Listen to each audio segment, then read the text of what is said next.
Think about all the times you read and write during a typical day.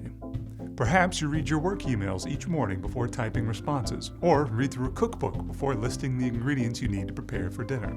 Do you see the connections there? Reading and writing are related processes, and young children develop skills in both through systematic phonics instruction. In this video, we will define phonics and describe how phonics assists children with both reading and writing development. Phonics is an instructional practice used to teach people to read and write based on the relationship between letters and their spoken sounds. Understanding that written letters make predictable spoken sounds is known as the alphabetic principle. For example, B says B, F says F, and so on. Beginning readers initially learn the most common sound made by each letter, such as the hard K sound made by the C in the word cat. Later, they learn the other less common sounds made by some letters, such as the soft C sound, S, heard at the end of the word nice. Beginning readers learn to identify printed letters and say their sounds. They then begin blending the sounds made by letters in words, which is referred to as sounding out the words. This process is also known as decoding. Decoding involves translating graphemes, or written letters or groups of letters representing single sounds, into phonemes, single spoken sounds. Children typically begin decoding words with one short vowel plus a consonant, such as the word at. Words following the consonant-vowel-consonant, or CVC pattern, are typically next, such as the word hop. Let's examine the process first grader Sam uses to decode the CVC word map. Sam knows that the M makes the M sound. He knows that the letter A in this spelling pattern makes the A sound, and he knows that P makes the P sound. He blends these sounds aloud, saying map.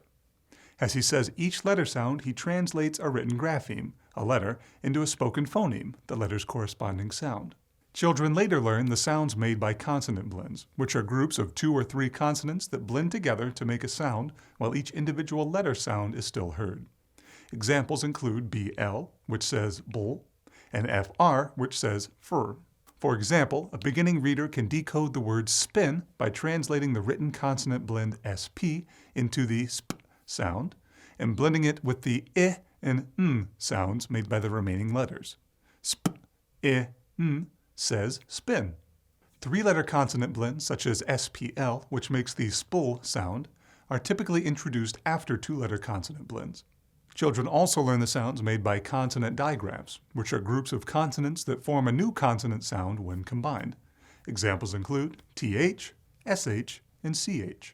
For example, a beginning reader may decode the word shed by recognizing that the letters SH together make the sh sound. The sh is then blended with the e and d sounds made by the remaining letters to form the whole word shed. Young readers should be taught new spelling patterns in a systematic way that increases in complexity over time.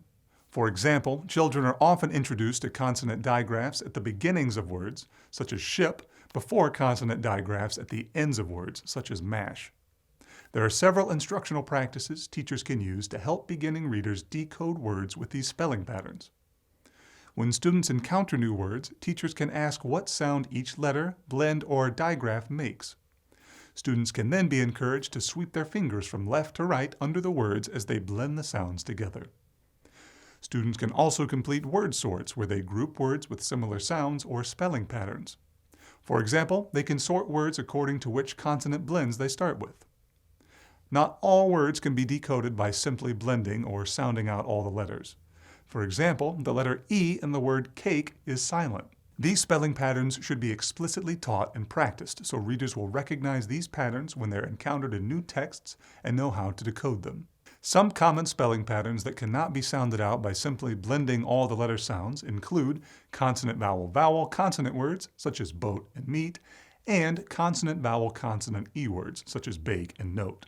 Some commonly used words do not have predictable spelling patterns and are often taught and memorized as sight words. Examples of these words include the and could. Therefore, decoding words by blending the letter sounds or sounding it out is only one of many strategies beginning readers should be taught. Encoding is the opposite process of decoding. When beginning readers want to write words, they say them aloud and listen to the sounds they hear. They consider what letters or groups of letters make these sounds and write them down on paper. Thus, encoding is the process of translating phonemes or individual speech sounds into graphemes, the written letters or groups of letters that represent those sounds. Let's look at an example. Hannah's first grade teacher asks students to write down something they do for fun, and Hannah wants to write the word swim. She says the word aloud, stretching out the sounds. Sw, I, m. She knows that SW makes the sw sound, I makes the I sound, and M makes the M sound. She writes these letters down, translating the spoken phonemes into written graphemes. She has encoded the word. This is a reason why young writers often use what's known as invented spelling. They're making early attempts to write down the sounds they hear in words. As a result, children may spell words using phonics knowledge rather than spelling the words conventionally. For example, the word shoe may be spelled S-H-E-W after a child has learned that E-W makes the oo sound. Let's take a look at an example.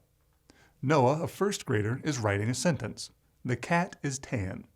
Noah has memorized how to spell the, a common sight word, and he writes it down correctly. When he gets to cat, he says the word aloud, stretching out the sounds. K, a, t. He knows C makes the k sound, A makes the A sound, and T makes the T sound.